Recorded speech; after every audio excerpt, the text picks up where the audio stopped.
So without further ado, just a brief background on Chloe. I think I've known Chloe for 11 years, so it means she's been at Yeah. TED for 11 years. Over the years, she's worked with more than 500 TED speakers in different roles. And she's done a few of these. I'm not sure how many, but almost every year for the past few years now, TED hosts one of these talent searches. And yeah, Chloe, over to you. Great. Well, thank you so much, Kayla, and thank you for hosting this, and to Tati as well. And thank you all for joining, for those of you who are interested in this. It's a really great pleasure to be able to share more details on this with people who are interested, and we are excited to get applications from all parts of the African continent. So let me just give you a little bit of context on what the idea search is. So as you all probably know, at TED, we host live events that are on stages. We also host direct to camera talks, particularly during the pandemic, which is still not over, of course, but we really leaned into a lot of direct to camera in a studio talks. We also have podcasts and other formats of TED content. But at the end of the day, what we have to do as curators is find speakers to give those talks and be part of those interviews. And most of the time we are doing that similar to Kelo and other TEDx organizers by, doing research and combing through things that are of interest and reading things and finding people who might have interesting ideas to share. And that's great, because that way we get to reach out to people we're compelled by and try to find an opportunity for them to speak. But the reality is there's often a huge gap between who we are able to find and who else out there would have a great TED Talk, because we just wouldn't know how to find those people. So that's the origin of the idea search, is let people come to us by applying with these, a detailed application and a 2-minute video to really show us what their idea is and tell us what their talk would be about.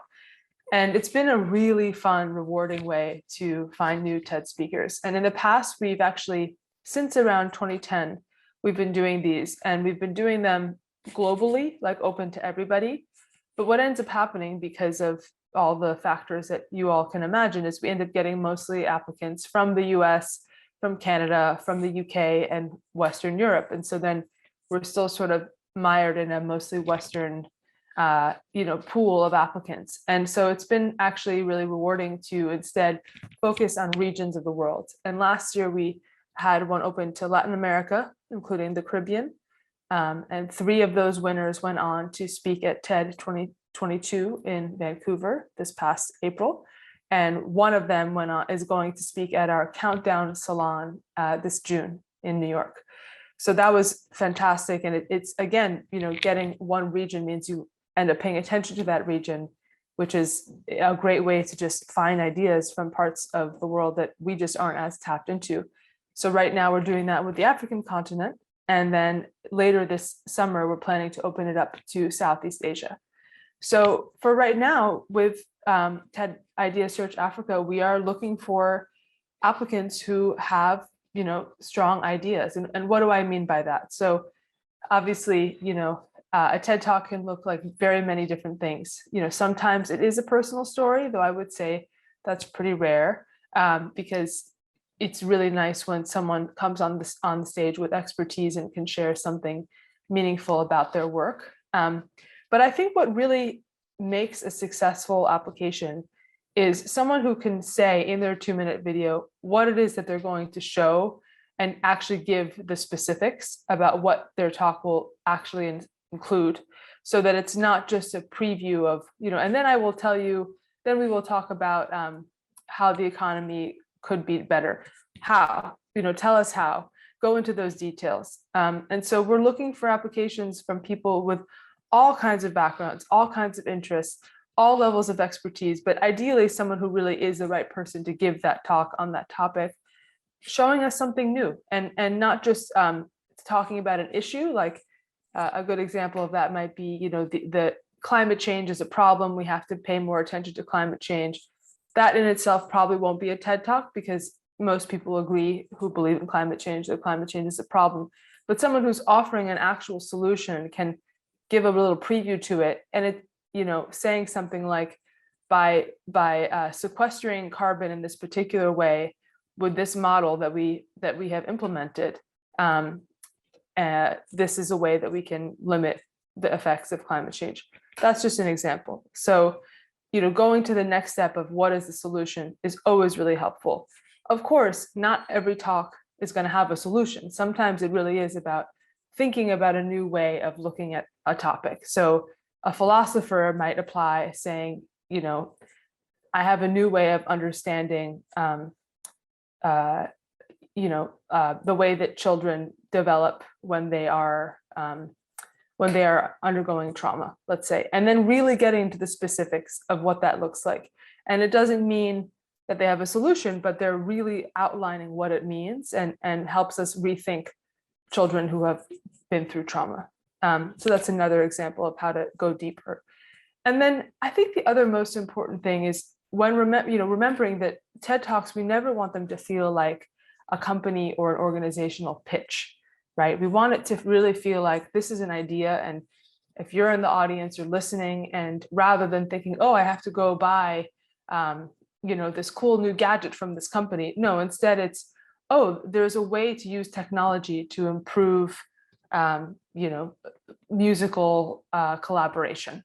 And it's not about this particular company. It's about like what musical collaboration could be if we really thought about it differently. And the person giving that talk may have a company that has a gadget that helps you do that, but it's the talk and the pitch is not about the company. So to summarize, making sure that you apply with specifics in the video, making sure that you have a real idea in there and not just a topic. So going beyond this is a problem, but here's a solution, or here's a new way to look at this with detail. And then making sure that if you do run an organization, run a company, that your application video doesn't feel like a company pitch and instead really feels like an idea from that work that you're doing. So the application is at go.ted.com/idea search, and all that will be included, I'm sure, at the end of this webinar. And there's actually some helpful details on there about how to have a most successful application. I would really suggest reading that in detail before forming your video and submitting your application. But we are just so looking forward to reading more applications and watching more of the videos and finding amazing speakers out there who we just don't have the privilege of getting to know through our own networks and our own research. So that is the overview, and I would be happy to take any questions at this stage. Okay, I think there have been a few questions, Chloe, maybe just to clarify on, I know you did mention the different events. So for this particular selection, which events, Yes. other than the direct to camera recording, which possible events are there, one? And yes. Also the second question was about, so when you say Africa, is it for people who are currently living on the continent exclusively, or for people who are also in other parts of the world, but their ideas or their work is relevant to the continent? Yeah, great questions. So first, the demographic question. This is specifically open to people who are living in Africa or of African descent. So if someone is American and not of African descent, but working on an African issue, they probably should not apply. If someone is, let's say of Nigerian descent living in Canada, they absolutely should apply. So we're caring more about the identity in this context, just because we want to reach people specifically from different regions of the world. And so that's the main goal, rather than the topic being relevant to Africa. And then as for the output of where these speakers may eventually be curated to speak at. So this year we have an unusual situation that TED Women is actually virtual this year. It's not going to be in person. So, and that's going to be a much smaller set of speakers. So I think pretty much all of these idea search speakers who are finalists and then winners will be speaking in 2023, either at TED 2023 in Vancouver, which is in April, or potentially for a countdown salon in 2023. Countdown is our event focused around climate initiatives, or at TED Women 2023, which will be likely a longer event than past TED Women's, which is exciting. And that's, I believe, going to be in October. And then there will also be salons throughout the year, which just means smaller events that we host at TED, sometimes in New York, sometimes in other places. So that's also an option. And then other people might end up being winners who go on to speak direct to camera, as Kayla mentioned, and those would be put on TED.com directly. So those are all the different options. I just saw someone ask if there are age restrictions. There are not. So people can apply of any age, young to old.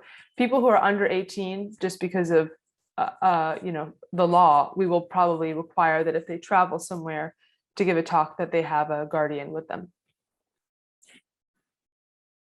And Kayla, would you like me to just go through these questions and address them myself, or would you prefer to ask them? Yes, please, if you can. Okay, I will go for it.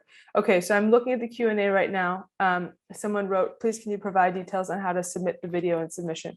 Yes, so if you go to go.ted.com/idea search, which I can put in the chat right here. Hold on. Basically, within it, there is a whole application, and you make your video and then you upload it anywhere. Like it can be YouTube or Vimeo. It just has to be somewhere that we can access it so that it's public. And then you put that link in the application. So just make sure the video is no longer than 2 minutes and include that in your application, which is an online form. Okay, so then I see another question that says, I would like to check if you are a South African and would like to speak but are based in China, would that be a potential issue? No, that's absolutely fine. So that's what I was saying earlier. If you are African but living somewhere else, that's absolutely fine. And then someone says the current info on the site speaks about 2020. I'm not sure where you saw that. So if that's the case, that's probably a mistake and I apologize. But the application is due June 24th of this year. So just under a month from now. And then Tom asks, I just found QA. I'm South Asian, did a TED Talk in 2020. Yeah, so if you are South Asian, though, we have another open idea search for Southeast Asia, if you are Southeast Asian, and you could apply to that one. That will open in July.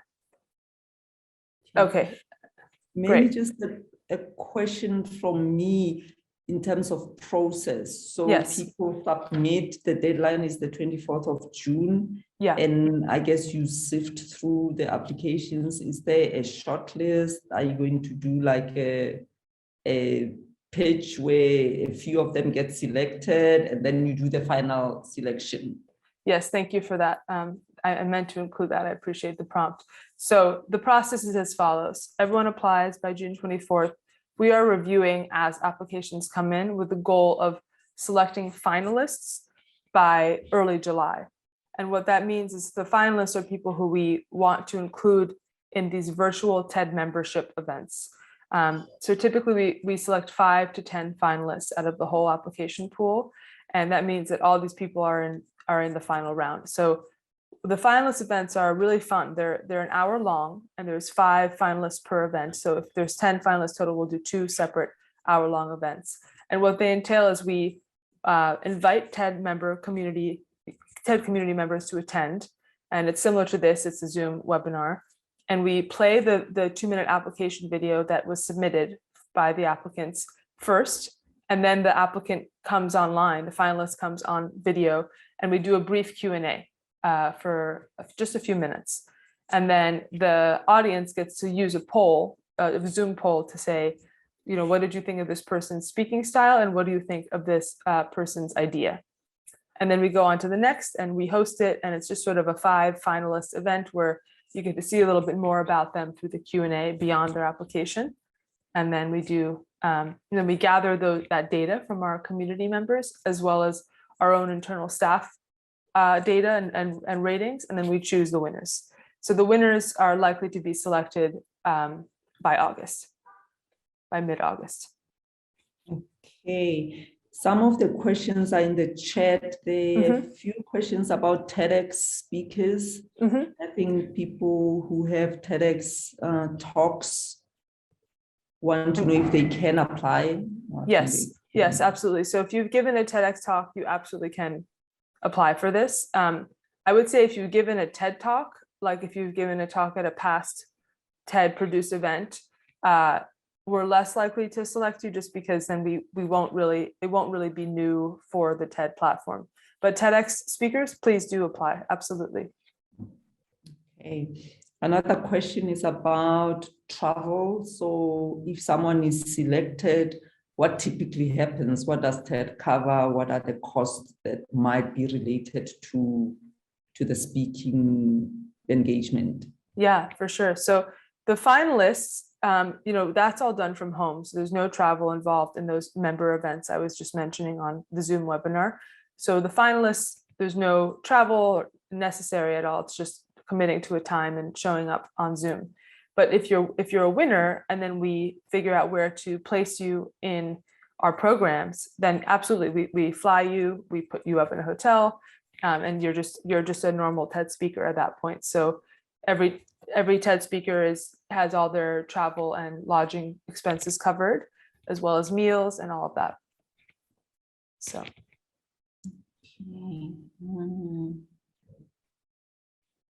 Okay. Another talk is about helping the speakers prepare their talk. This is from Salome. So Salome, I take you mean once the person has been selected, not to prepare the 2-minute video. So yeah, I'll leave it to Chloe, but I think that's post the 2-minute video. Yeah. So yeah, the 2-minute application, that we expect applicants to do on their own, and prepare for us. And then if you are selected as a finalist, we don't prepare you for the Q&A, but we have a meeting with you to tell you about the format of this membership event and what to expect during the Q&A. And we do actually help the finalists prepare some slides if they have slides that are helpful during the Q&A to just illuminate more of their idea during the questions and answers that we help with. But we don't do any major coaching at that stage. But then once they're a winner, then we work with them like any TED speaker. So as curators, with each speaker that we work with, they submit drafts to us. We edit those drafts and include suggestions, and we send it back, or we meet regularly to go through iterations of talks. And it's a very collaborative process where we help each speaker write their talk to be as successful as possible, with specific time limit that we assign to each speaker, and we support speakers with slide development and slide quality and all that. So it's a very involved process, and it's a lot of fun. Yeah, it's a painful process. It can be painful as well, unfortunately. Painful, but fun. Someone has their hand up. Google, do you want to type in your question? It's much easier to manage it like that. So I'll wait for you to type in the question, but somebody else was asking about if they have more than one idea. So what happens if you have more than one idea? Do you submit different videos, different applications, or how do you manage that?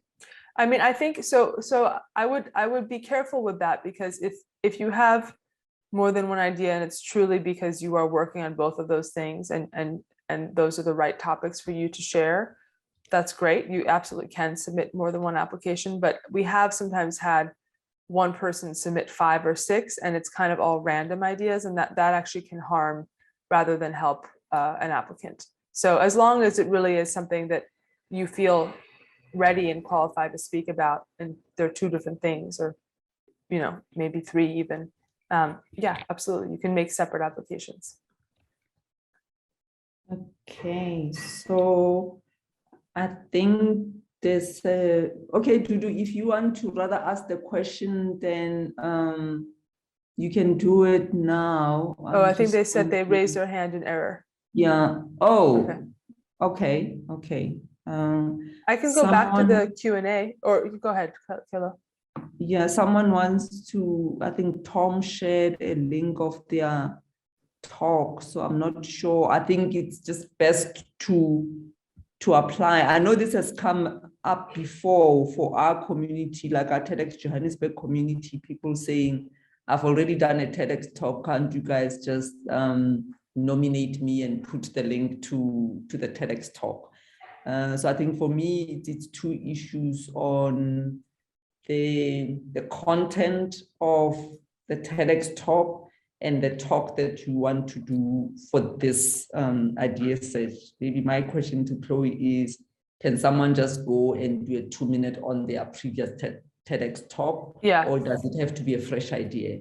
That's a great question. So, you know, some people who are able to splice their TEDx talk so that it's really makes sense in 2 minutes to answer the prompts that we put for the video, it can work, but it really rarely works. I would highly suggest making a new video. We also, you know, just note that even if you have given a TEDx talk, we don't want the exact same talk for TED. Like usually if we take someone who's given a TEDx talk, there's the next iteration on that work, or you know, they presented just one facet and they're going to present another facet for this new application. So I would really suggest making a fresh video. I would say I actually don't think we've ever had a winner who didn't make a fresh video for us. Not that it's impossible, but it's just really hard to get a sense of what we're asking if you don't make the video for us. Okay. So I'm trying to follow the questions on the chat. Yeah. It's easier if you put them on the Q&A, guys. But anyway, there's a question here from Ntantla on the chat about qualifications. Do you need formal qualifications to apply? And what does it mean to be qualified to speak on an idea? Yeah.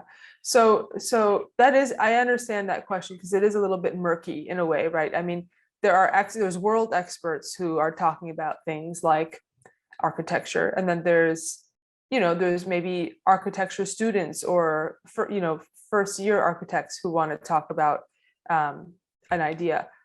So we are not, I mean, part of what's great about the idea search is we're not only looking for the top expert in the world. Like a lot of people who are going back to the architecture example, early in their career have some amazing ideas that they're implementing. In fact, at TED 2022, we had one of our Latin America Idea Search winners speak, who was an architect, and she's pretty young in her career, and she works out of Barbados, and she has like come up with this way to mitigate hurricanes from knocking down houses based on historical knowledge of how houses have always been built in Barbados from former slaves who didn't have many resources or materials, and using that same principle for modern architecture. Is she a famous architect? No. But did she have a really amazing idea? Yes. So I think that's the best way to think about qualification is, if you're a banker, should you be talking about architecture? No. But if you're a banker and you have like an economic vision, sure. So I think just making sure that it's relevant to what you do rather than something that, you just have been thinking about, that's what I mean by qualified.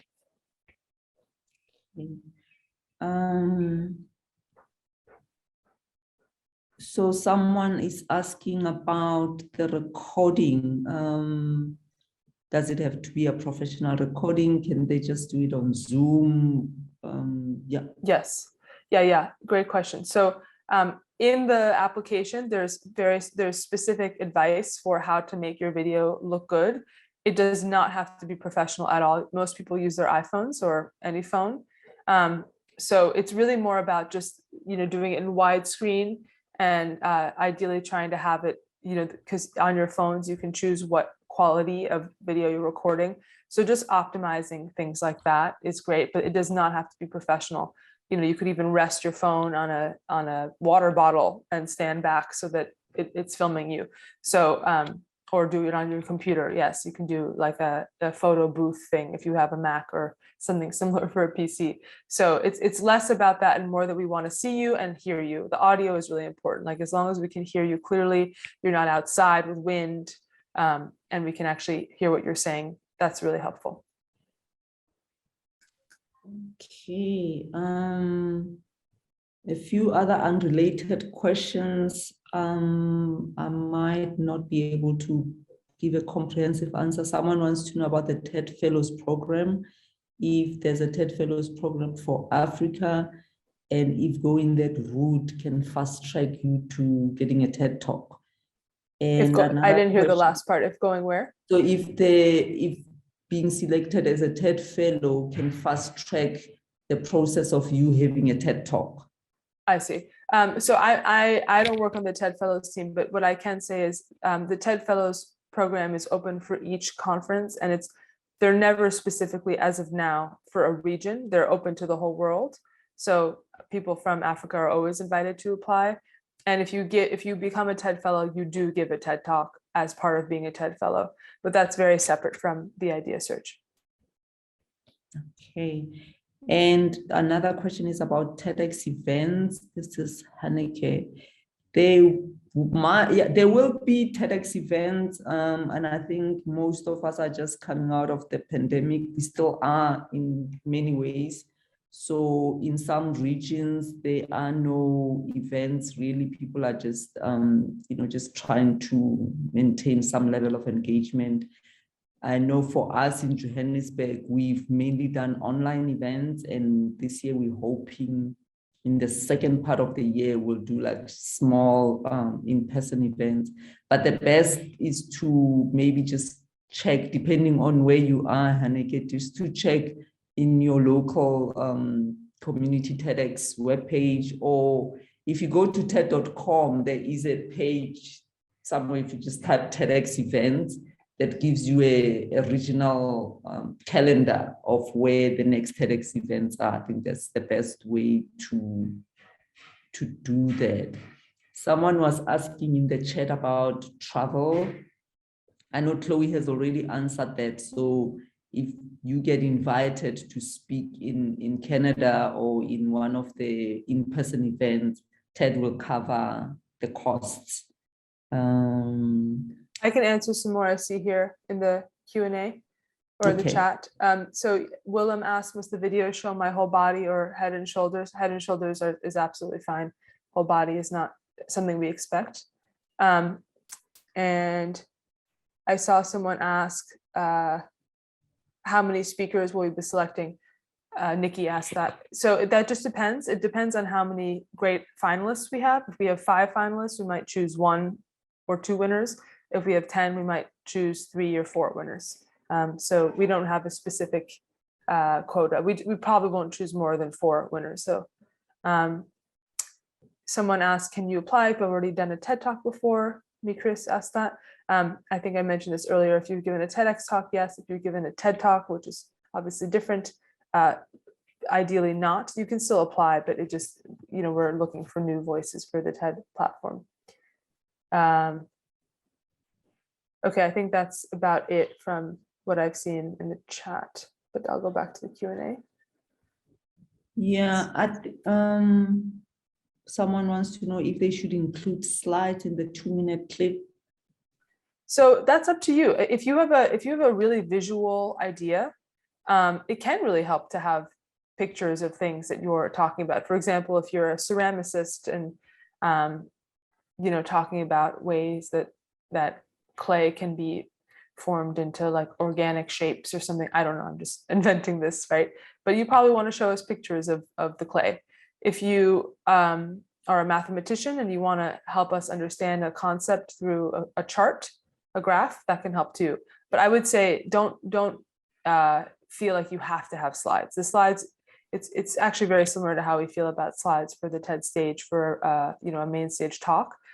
Only use slides if it helps make something more clear, not if it distracts from the idea. Okay, I think we've covered most of the questions. There was I think the question on other regions, Chloe has already covered that. You did say Southeast Asia in July. Yeah. Okay. Yeah, I do see something here. So Omolemo asks, what factors would increase the chances of my idea being selected?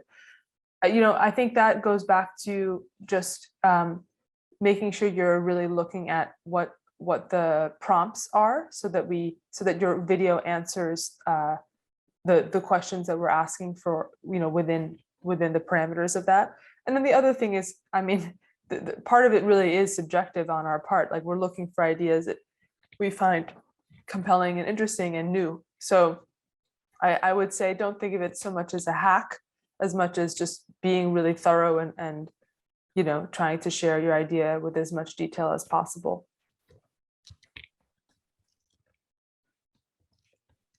Okay. Ricky has a question about parameters for the idea. I think he said he joined a bit late.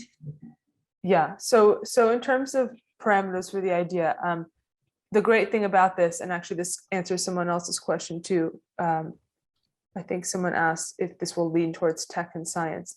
So the answer is no, will not lean towards tech and science, and the parameters of the idea are not limited. So, like, in fact, one of the most fun parts of the idea search is that people's ideas are in a category we would have never even known to look for. I mean, that's what's beautiful about this. Like, one year we had a finalist, and we didn't end up selecting her as a winner just because we had a similar talk about this, but she did a pitch about how to understand how hackers' minds work, like digital hackers, and to basically socially talk about it more and prepare other people to not be hacked.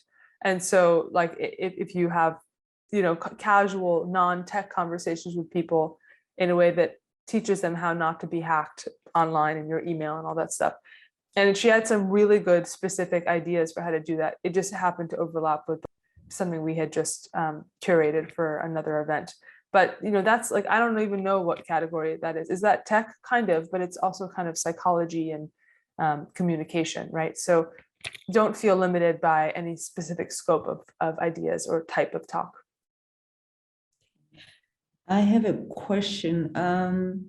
So when we do our TEDx events, there's always an emphasis on, we use a generic wording, scientific verification. Yes, not all the talks are about science, but we try to make an emphasis that whatever the idea is, it must be scientific and it must be verifiable. Right. Do you have any suggestions? Like, how do people know if the idea is good enough? Yeah. Well, so I feel like what you're talking about, Kayla, is just that if there's any research that it follows the scientific method. Yes. Absolutely. Yes. We have the same belief, of course. And if someone is sharing something scientific, we will absolutely fact check it before we invite them to be a finalist, to ensure that that research is, connected to other research and all that. So, I think if the question is, can you say something as your main idea that's still hypothetical and not proven? You can, but you should be really clear that this is hypothetical. So sometimes, we'll have people give talks about research that isn't yet peer reviewed, but that is on its way to being so. And we just say that, we say, like, this person researched these insects and there isn't yet a peer review on this insect research.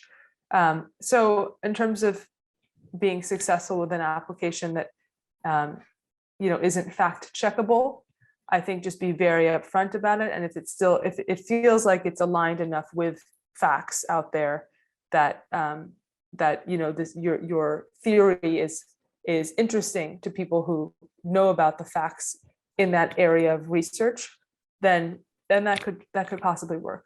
Yeah. I see Salome has asked a few times, please, can you clarify the qualifying criteria, and would a Brit working on solutions for in Africa not qualify for this? If the Brit is not of African descent, then no. Haneke asked, do you like TED Talks to build on other famous TED Talks? For instance, Ken Robinson's ideas.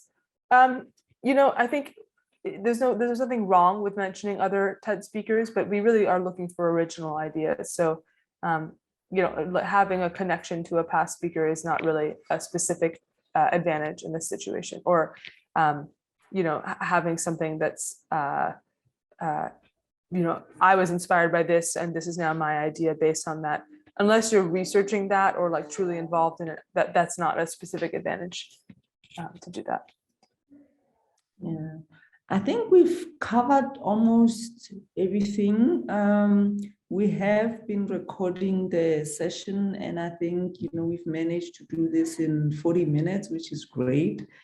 For any questions, there'll obviously be questions post this once people have gone through the applications and the sessions. I'll put my email address there for the people in Johannesburg if you want to follow up. But I think, Chloe, thank you so much. Thanks to the TEDx team. I see Caroline is on the call, and to other TEDx organizers in the region. If you know anybody else who might find this interesting, please share the link. And I would like to, thank you guys for your time, and good luck. Any closing thoughts, Chloe? Yeah, I really appreciate all of you joining this and asking your questions. It's exciting because it makes me feel like a lot of you have ideas to submit, and we want to see them, we want to read them, we want to watch the videos. And thank you, Kalo and TEDx Johannesburg team for hosting this. I'm really grateful to have the chance to connect with so many of you who seem to be interested in this. So yeah, I guess my closing remarks are apply. Like, don't be discouraged. Don't feel like your idea isn't worth it. It's always worth it. And obviously there's not that many winners, but it doesn't mean you can't apply again in the future. And we really read and listen to every single application thoroughly. So no one will be shunted or ignored. And yes, as Kayla mentioned, please spread the word to friends and coworkers and collaborators who you believe have great ideas. We'd love to see all of the applications. So thank you all so much. Okay, thank you and goodbye. And thanks to Eskom, no load shedding, we still have electricity. Okay, we'll send the video tomorrow, and I'll just maybe make a summary for those who didn't attend of the questions and answers, and hope to see you somewhere on the TED stage. Bye. Thank you. Bye, Bye-bye. Chloe.